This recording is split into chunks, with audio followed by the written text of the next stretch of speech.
ce vélo, ça fait 3 ans que je l'ai bientôt, ce Victoire Cento. Ça fait un moment que je voulais vous en parler en vidéo. Je vous en avais déjà parlé en super test, vous mettez le lien juste ici. C'est un vélo très particulier, c'est mon vélo personnel.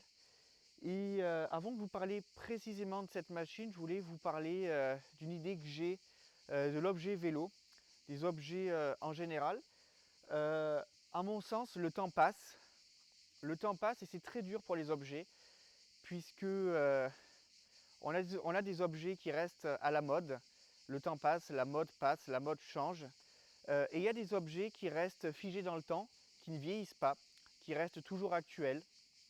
On peut parler d'architecture, on peut parler d'horlogerie, on peut parler d'automobile, on peut parler de, de plein de choses construites par l'homme, puisqu'un objet, par définition, est construit par l'homme. Et le vélo en fait partie. Et nos vélos en font partie.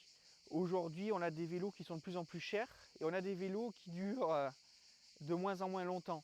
Pas qu'ils sont mauvais, pas qu'ils sont mal construits, mais la mode passe à une vitesse folle. Et le temps est très dur avec ces objets.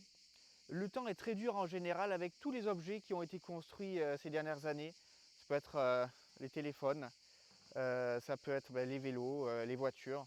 Vous prenez un téléphone, vous prenez un iPhone, le tout premier modèle sorti en 2007. Aujourd'hui, on ne peut plus rien en faire. C'est une brique. Alors ça se négocie très cher pour celui-là en particulier. On a vu ça récemment. Mais c'est le cas pour tous ces objets-là et notamment pour nos vélos.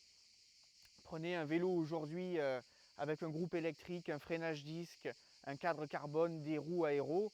Vous prenez un vélo, un des premiers vélos aéro construits il y a une dizaine d'années. Aujourd'hui, il est complètement has-been, plus personne n'en veut, complètement dépassé de mode. Et vraiment, il n'y a pas grand monde qui souhaiterait rouler sur un vélo comme ça aujourd'hui. C'est la même chose pour les téléphones, je vous en ai parlé, c'est la même chose pour les voitures. Aujourd'hui, nos voitures deviennent de vrais écrans sur roues. Et lorsque j'ai choisi ce vélo, ce Victoire Cento, j'ai voulu m'affranchir de tout ça. J'ai désiré un vélo qui reste figé dans le temps, un vélo qui soit marqueur, témoin de son époque.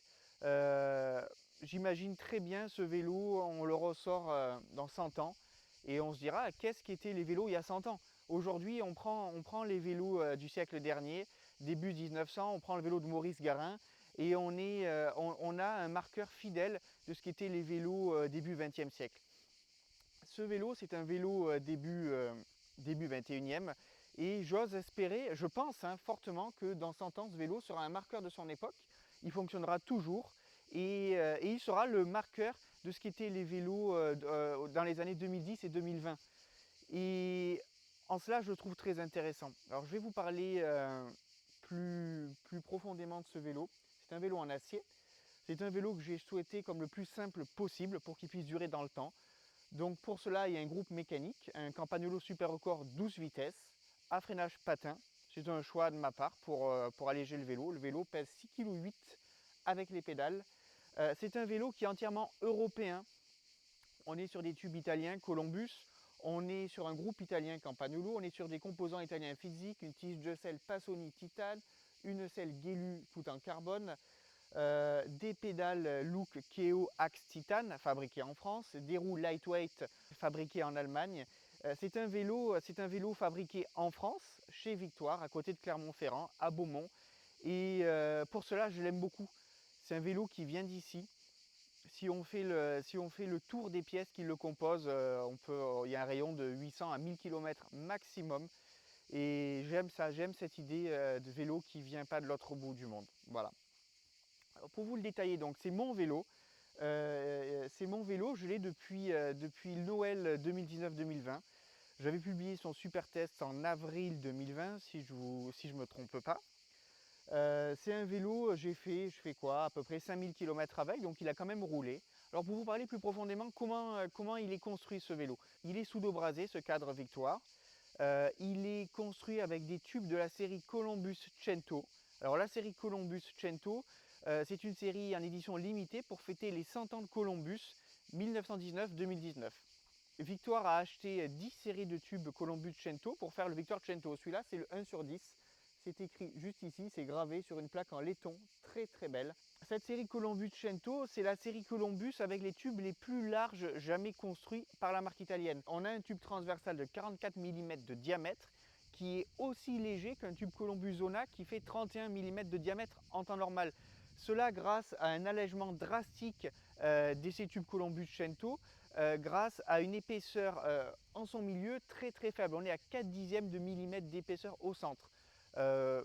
Simplement parce que Columbus, sur la série Cento, a proposé aux constructeurs de cadres 4 séries de tubes suivant la taille de cadre, avec des zones de coupe de 4 cm seulement, ce qui est très court, ce qui permet d'optimiser énormément la surface centrale du tube de manière à avoir le plus de surface en zone allégée, c'est-à-dire en 4 dixièmes de diamètre. Donc on est sur un cadre qui est ultra rigide avec une double de direction conique, un boîtier de pédalier conique aussi, ce qui permet d'obtenir beaucoup de rigidité sans perdre en confort et surtout d'obtenir un cadre avec un rendement ultra rigide, ultra vif, ultra direct. Cette machine, je l'utilise telle quelle depuis donc 3 ans que je l'ai. J'ai pas à m'en plaindre, je vous dis, j'utilise tous les derniers vélos de la planète que j'ai à laisser et pourtant je prends énormément de plaisir à l'utiliser. Pourtant c'est pas un vélo conçu de manière aéro, c'est pas un vélo conçu de manière tout intégrée. On reste sur un groupe mécanique, alors j'ai quand même 12 vitesses. Pareil, j'ai des boyaux de 23 mm et au fond je m'en plains pas. Alors qu'est-ce qu'on peut retenir de ça? Je sais pas. Je sais pas. Au final, un vélo classique reste performant. Un vélo classique reste beau. Et comme je vous ai dit en introduction, je suis persuadé que ce type de machine restera, perdurera dans le temps et dans quelques années, ce sera toujours demandé.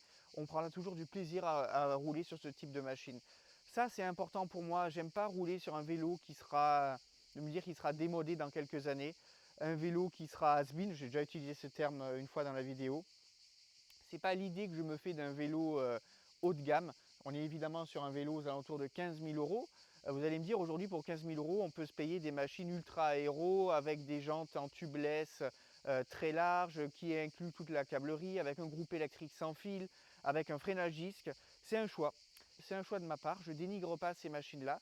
Je dénigre absolument pas ces vélos, puisque vous allez me dire, c'est mon fonds de commerce. Évidemment, j'essaie ces vélos. Je suis chargé de vous dire ce que j'en pense. Côté performance, côté confort, c'est des vélos qui ont fait beaucoup de progrès en termes de confort. Mais lorsqu'on roule sur un acier comme ça, on est clairement dans un autre monde. Voilà, c'est à vous de faire votre choix. Moi, j'ai fait mon choix pour ce vélo. Ça ne veut pas dire que je ne prends pas de plaisir à rouler sur d'autres vélos en carbone. En tout cas, je prends toujours énormément de plaisir à rouler sur ce Victoire qui a eu 3 ans et qui ne vieillit pas. Voilà, qui vieillit pas. Côté poids, je vous dis, on est à 6,8 kg équipé tel quel, prêt à rouler avec le porte-bidon, les pédales. Donc c'est un vélo qui est toujours très performant, que ce soit sur le plat ou dans les montées. Et comme je n'ai pas le niveau d'un coureur pro, bien loin de moi de savoir si le vélo à 45 km/h, il me fait perdre 1 ou 2 km/h en termes d'aéro. Voilà, c'est un vélo que je vais garder longtemps. Vous continuerez à le voir sur des vidéos top vélo. Vous continuerez à me voir rouler dessus, que ce soit dans le Ventoux, dans le Stelvio. En tout cas, chaque fois que je peux le prendre sur des déplacements professionnels ou personnels, c'est un vélo que j'utilise avec grand plaisir. Et je voulais remercier Columbus, je voulais remercier Victoire, je voulais remercier Campagnolo, je voulais remercier Gelu, je voulais remercier Fizik pour les composants, je voulais remercier Lightweight pour les roues, Look pour les pédales, tous ces composants fabriqués en Europe qui équipent ce vélo, des composants que j'aime beaucoup et qui selon moi sont pas forcément le nec le plus ultra de ce qu'on retrouve. Libre à chacun de savoir et d'avoir son idée sur ce qui est le nec le plus ultra en matière de composants, comme en matière de vélo, mais selon moi qui sont le nec le plus ultra pour équiper un vélo 100% européen. Voilà, j'espère que cette vidéo vous plaira, j'espère que vous partagerez cette idée que j'ai d'un beau vélo, d'un vélo européen, d'un vélo figé dans le temps. Pour moi c'est important. Un vélo figé dans le temps, un vélo qui ne vieillit pas et un vélo qui durera dans le temps. Un vélo qui passe outre toutes les modes. Je vous dis à très bientôt pour de prochaines vidéos. Moi, je continue à rouler avec ce vélo Victoire Cento. Je continue à prendre beaucoup de plaisir. J'espère que le son de la vidéo sera bon. On est en Provence, il y a beaucoup de cigales. Aujourd'hui, on a fait ce qu'on a pu. Voilà, et je vous dis à très bientôt.